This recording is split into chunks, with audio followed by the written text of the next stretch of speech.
Welcome to tonight's bedtime story. In this quiet descent into the past, you are not resting. You are working. You are 9 years old, barefoot on cold stone floors, lungs raw from dust, fingers black with oil. The year is 1851. Queen Victoria rules over a booming empire, progress they call it. Steam engines and spinning frames, wealth and wonder. But none of that belongs to you. You were born in a slum and sold into industry. From before sunrise until long after dark, you serve the machines. You clean, you crawl, you run. Not for joy, but to keep your job, your food, and your fragile bones intact. This is the story of childhood, stripped to its barest form. Work, silence, and survival. If you enjoy stories like this, leave a like and let us know in the comments where in the world you're listening from and what time it is there. We'd love to hear from you. Now, close your eyes, breathe in the soot, and let the sound of machines guide you into sleep. You're awake before the light. Not because the sun has risen, it hasn't, but because your body has learned to rouse itself to the sound of nothing. There is no alarm, no clock, no gentle voice from a warm hallway. Only the absence of sound, which means you've overslept, or the cold bite of your mother's fingers on your shoulder, which means you haven't. This time it's the cold. Your cot, if you can call it that, is a loose assembly of straw, flattened rags and one threadbare blanket that hasn't been properly dry since Easter. It smells like coal, mould, and the lingering ammonia of last week's sickness. You sleep on the floorboards in a room you share with 5 siblings, one of whom snores with the slow rattle of damp lungs. The baby cries most nights. No one comforts her. They've learned not to waste their energy. You rub your eyes with hands blackened by machine grease that never quite washes out. The skin on your fingers is cracked and swollen from the cold, and your nails are yellowed, not from rot, but from lack of anything resembling nutrition. Your feet slip into shoes that are more holes than leather. You wrap yourself in your work smock, a shapeless grey garment stiff from days of use. There's no second outfit. There's no first, really. Just this. The bell rings outside. It's not a church bell, it's the factory's. Hung from a rusted bracket on the roof of the spinning mill, it clangs every morning at 4:30 sharp. Sharp enough to slice through dreams if you're lucky enough to have them. That sound is your summons, a call not to prayer but to labour, to the machines. You step outside into the alley. The air is a grim stew of soot, frost, and the sharp, invisible sting of smoke. It never smells clean. The cobbles beneath your feet are slick with whatever leaked from the tannery next door. You've learned not to ask questions. The slum buildings lean against each other like tired men, their brickwork wet and their chimneys vomiting dark plumes into the still dark sky. The streets are alive in a way. Other children like you, some as young as 6, stumble out of their hovels, half-dressed, eyes half-closed. No one speaks. What would they say? The ones with parents get a heel of bread pressed into their hand. You do not. You ate your crust the night before, unable to wait. It takes 15 minutes to walk to the factory. You don't remember the first time you did it. You only know that you've done it enough times now to step over the puddles instinctively, to avoid the loose stones that bite your soles, to duck past the man who leers from the alley when he's too drunk to stand. You round the corner and there it is. The mill. It rises like a fortress at the edge of the town. Red brick, 4 stories. Rows of windows, most of them fogged from within. 2 chimneys belching heatless smoke into the grey. It has no sign. It doesn't need one. Everyone knows it. Everyone dreads it. You line up at the side door with 30 others. The older boys jostle and curse. The girls rub their arms. A boy coughs beside you, long and wet. No one moves to help. The overseer opens the door with a grunt. You don't look at him. You keep your head down and walk inside. The warmth hits you, not like comfort, but like a slap. The air inside the mill is thick and wet, hot with steam and smoke. It clings to your face, your skin, the inside of your nose. It smells like oil, rust, and human sweat. And always, the lint. Lint in the air, on the walls, in your mouth. A never-ending snow of cloth dust that settles in your lungs and scratches you from the inside out. You take your place on the floor. You're part of a team assigned to the looms. Great groaning machines with belts and gears and spinning spindles that move too fast to see properly. You don't run them. You're too small. That's why you're useful. You're the scavenger. It's your job to crawl under the looms while they're still moving, to collect bits of cotton that fall beneath and get stuck in the gears. If you don't, the machine slows down. And if the machine slows down, the overseer gets angry. If he gets angry, he uses the stick. Or worse, he docks your pay. Which means less food, which means more pain. So you crawl, the floor is damp beneath your hands and knees. It's black with grease, with threads, with blood from the last boy who wasn't fast enough. The gears spin above your head like metal teeth, and you move fast, hands sweeping, eyes scanning, back curled into a knot. You come out the other side coughing, lint in your throat, heart pounding. You do this every 15 minutes. For 14 hours, there's no clock on the wall. Time is kept by noise, the change in the steam whistle, the shift in the bell, the groan of the engines as coal runs low. You learn to measure time in tasks, not minutes. 3 sweeps is half an hour, 80 sweeps is lunch. Lunch is 15 minutes. You eat standing up in the corner near the bins. Today, it's a crust of rye bread and a thin slice of something you hope was once meat.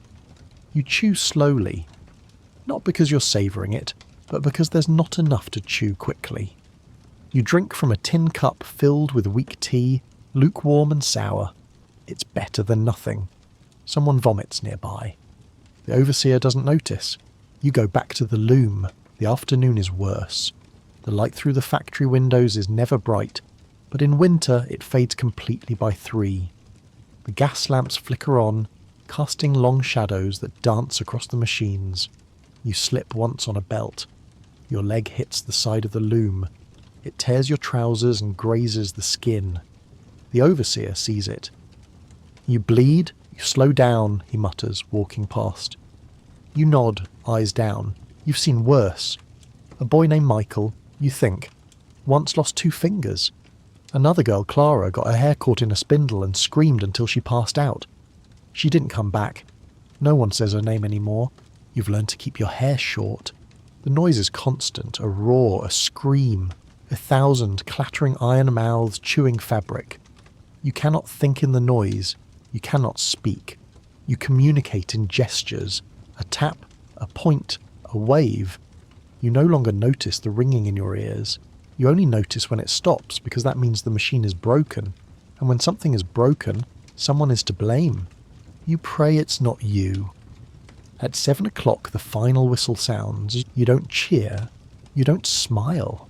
You just stop moving. You step away from the loom, wiping your face with your sleeve, smearing grease into the sweat already there. You line up again, as you did this morning. The overseer counts heads. If someone is missing, he doesn't ask questions, just notes it down. You file out into the night. The air outside is freezing. You breathe it in like it's water. It tastes of chimney soot and damp rot. The sky is dark and the streets are slick. You slip once, scraping your palm. No one stops. You make it home. Your mother doesn't speak. Your sister is asleep, coughing. Your brother is gone. You don't ask where. You eat whatever was left. A bowl of cabbage water. A lump of bread with a spot of mould you scrape off with your thumbnail. You eat it anyway. You sit by the fireless hearth and pick at your fingernails until your mother sends you to bed. You curl into the rags. Your back aches. Your knees burn. Your lungs whistle faintly. You try to sleep. You will do it all again tomorrow. Because that is life in 1851. You're 9 years old, and you work in a factory. The days blur. That's the first thing you notice as the weeks grind forward. The way time loses its edges. There are no weekends, no holidays, no summers off. Sundays are technically a rest day, but even then, you're expected to fetch water, scrub rags, or patch your own clothes. On those rare Sundays, the mill is silent. Your ears ring louder than ever. You lie on your back and hear phantom gears clicking in the silence. It's as if the machines have moved into your skull. Your body changes faster than it should. You're only a child in the way your bones are short. In every other way, you're something else entirely. Something scraped together out of instinct and obligation. Your hands are raw now, calloused in ways even your father's never were.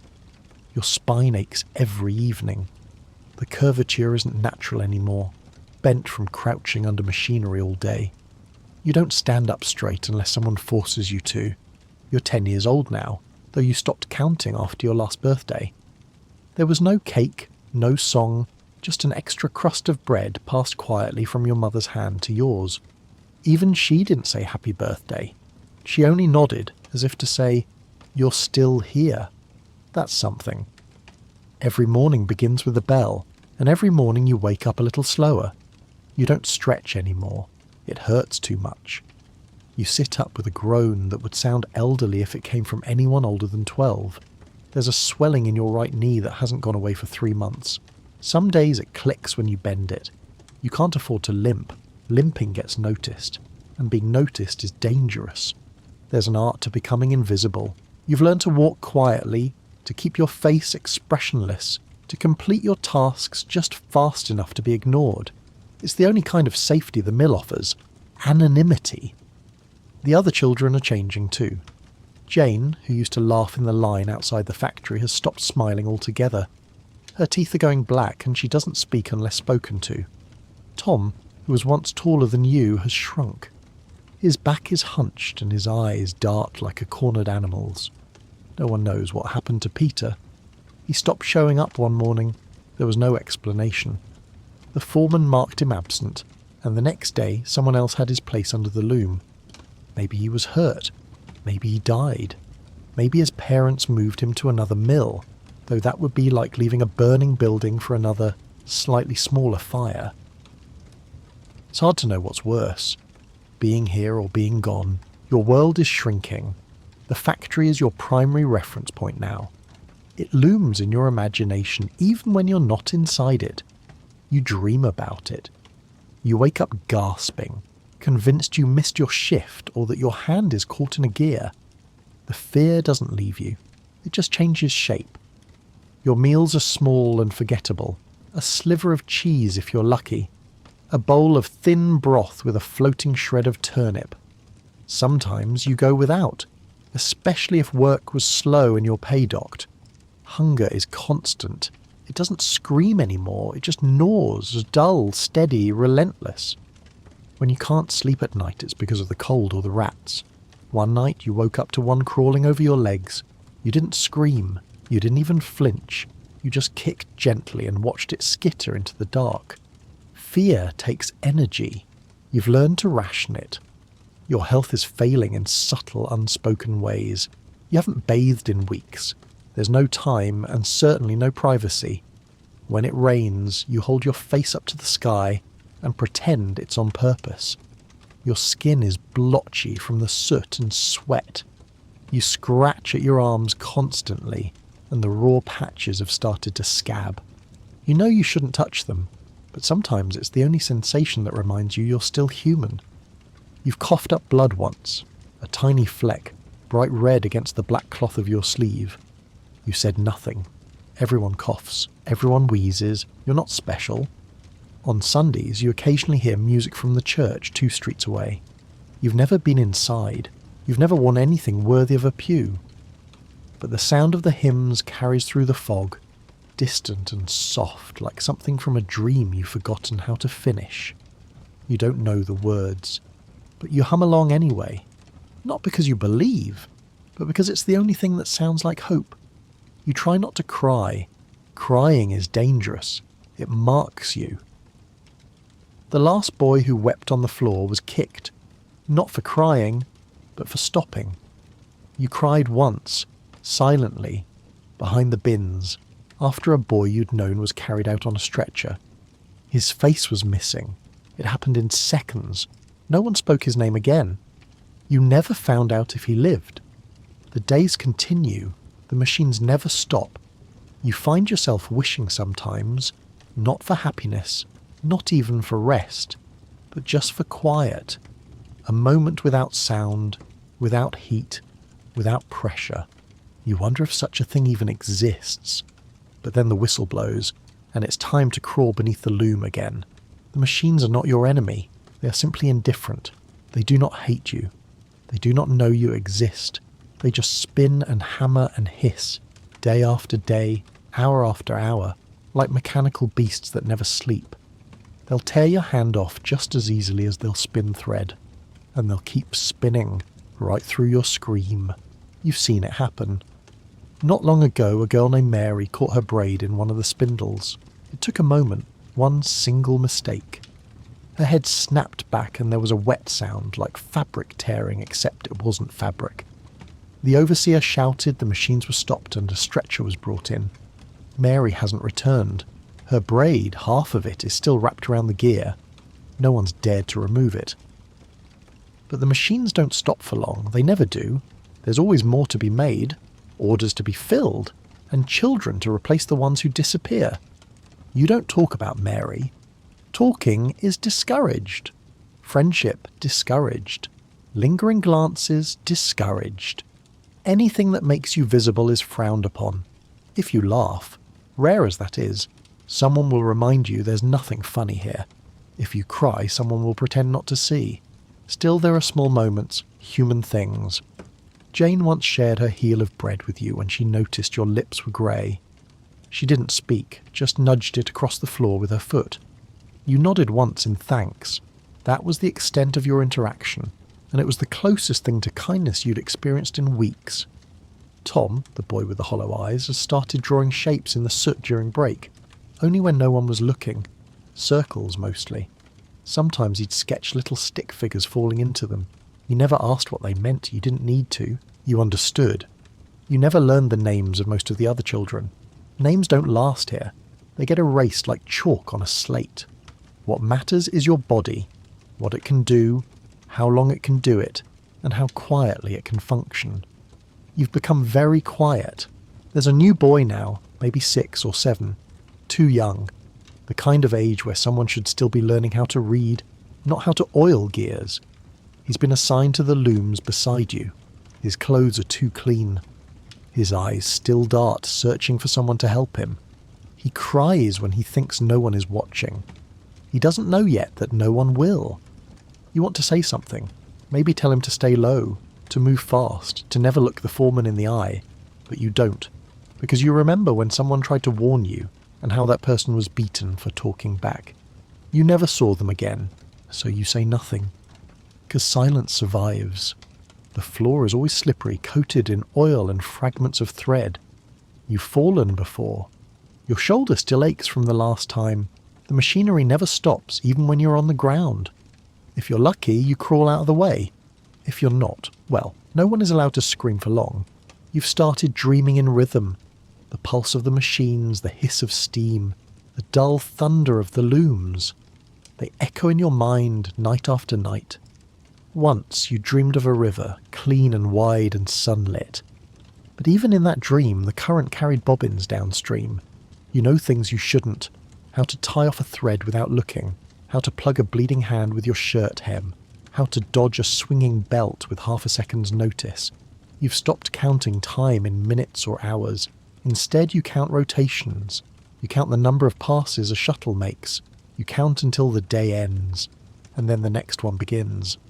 Outside, the world feels like another planet. You pass windows with your head down, but sometimes, just sometimes, you glimpse things. A horse-drawn carriage with velvet curtains. A shop front with glass jars of sweets. Children your age, laughing in the distance, clean-faced and carefree. You don't feel jealousy. You don't even feel longing. You just feel distance, like they exist in a world you once visited long ago before the soot became part of your skin. The smell of the factory is permanent. It stains everything. Your clothes, your hair, your dreams. It's a mix of oil, mould, burning fabric and sweat. You no longer notice it until you catch a breeze of something clean like rain or wood smoke. Then it hits you. How unnatural your normal has become. You're learning to disappear. Your footsteps make no sound. Your breath is shallow and even. You don't cough unless it's safe. You don't speak unless spoken to. You've erased the parts of you that are loud. It's not fear anymore, it's instinct. When someone asks how you are, if they ever do, you answer with a shrug. Because words are luxuries, and you can't afford them. You're not sure how long this will last, maybe forever. Maybe until your bones give out, or you lose a hand, or someone higher up decides you're too slow. But that's not something you can worry about. Worry takes energy. You save your energy for the looms. Tomorrow is another day, another whistle. Another chance not to fall. Your voice has changed. Not in the way that boys' voices shift as they grow, but in another way entirely. A quiet, thinning rasp, like a lantern running out of oil. It's the dust, mostly. The air in the factory is thick, filled with floating fibres that lodge in your throat, scratch at your lungs, and settle somewhere just below your ribs. You cough at night, a dry, papery sound that echoes in the silence, and the others cough too. No one speaks of it. Everyone knows what it means. Your skin is a map of accidents. Bruises bloom like ink stains down your shins. A line of scar tissue runs along your forearm where a broken belt snapped free and caught you mid-motion. Your hands are the worst. They're always red, always raw, always aching. The heat from the machines dries the skin to the point of cracking, and when you bleed, you wipe it on your apron and keep going. That's what's expected. That's what survival is. You haven't grown in a year, or maybe more. You've stopped keeping track. Everyone's smaller in the factory. They're not just the children, but even the older ones. Bent, folded inward. The ceiling presses down, even when it doesn't. The walls lean in. Even outside, you sometimes hunch as you walk, as if you expect something to fall on you. Nothing ever does. The only thing that ever really falls is you. You fall sometimes, not because you trip, but because your legs forget how to stand. Your body folds at the joints and you find yourself on the floor. You blink, get up, and hope no one noticed. Usually they haven't. Everyone's too tired to notice anything that doesn't involve the machines. One time, someone did notice. Her name was Agnes. You didn't know her well. She was small, younger than you, quick-fingered and careful. One morning she simply stopped. Her legs buckled beneath her as she reached for a spool of thread. She hit the ground like a sack of rags. No sound, just a soft thump. For a moment you thought she'd stand up. She didn't. The foreman barked something. 2 boys dragged her out by her arms. Her feet scraped the ground behind her. No one looked. No one dared.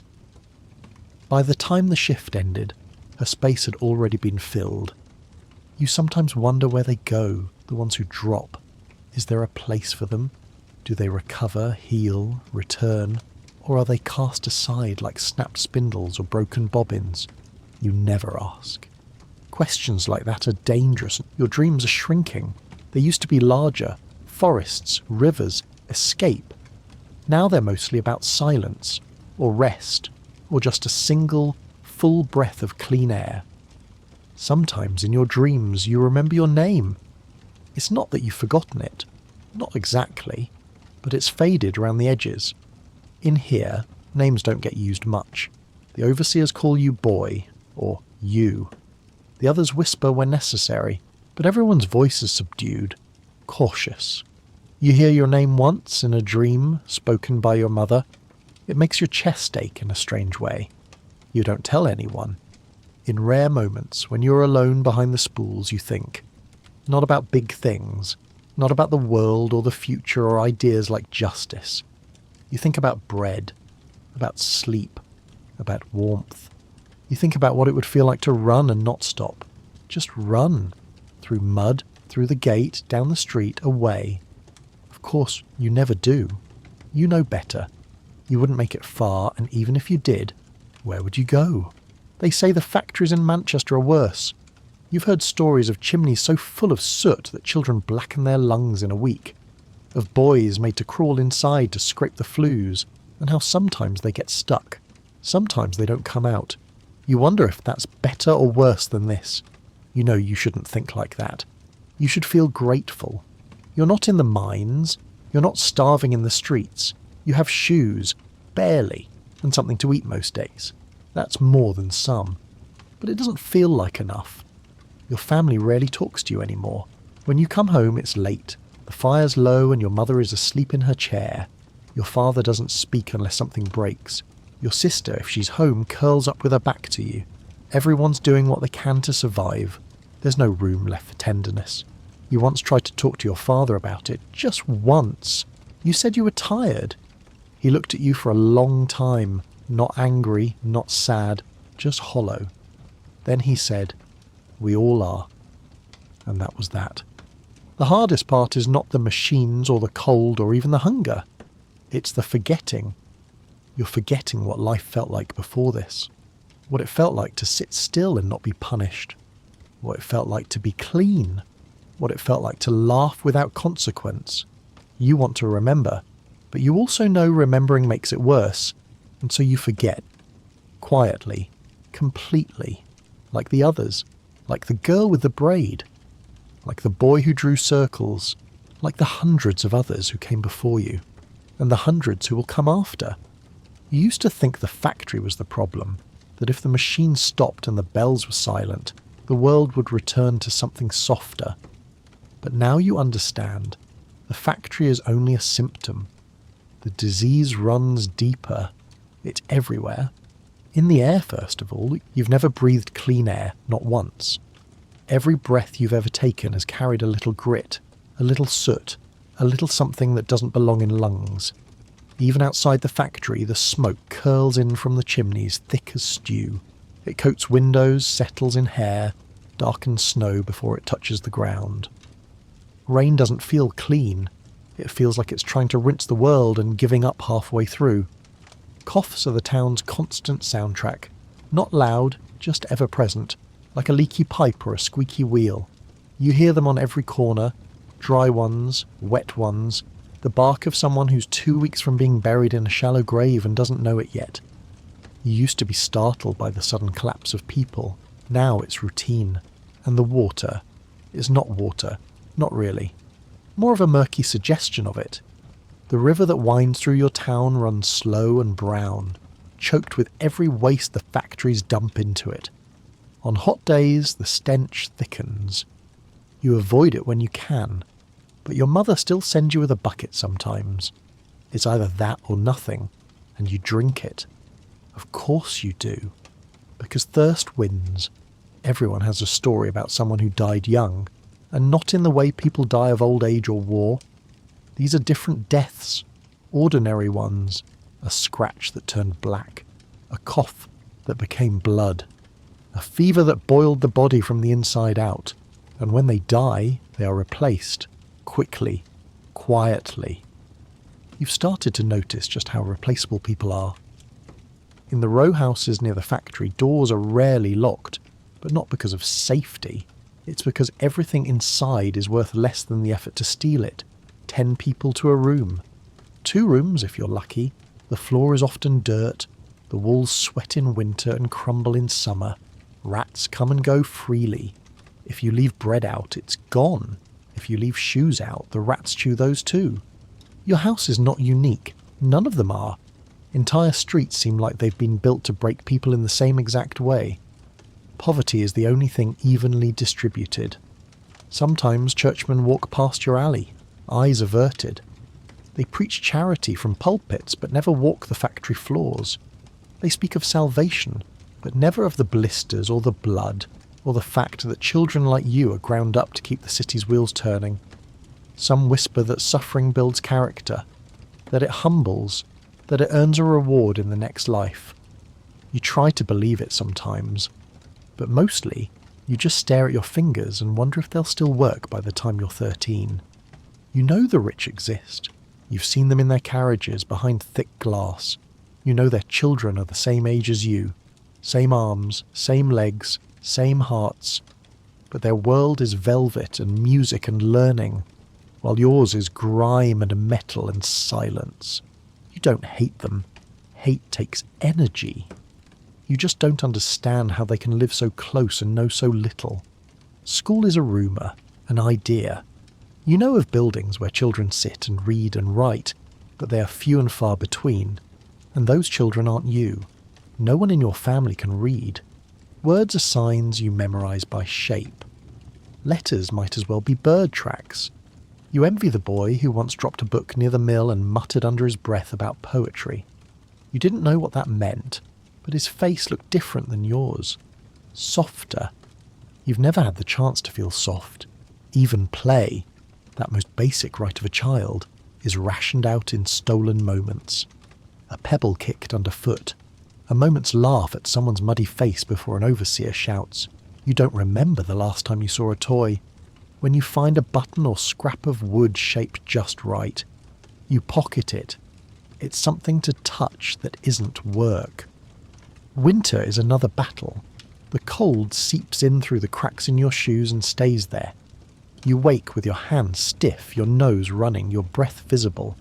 Frost grows on the inside of the windows. The coal stove might be lit, or it might not.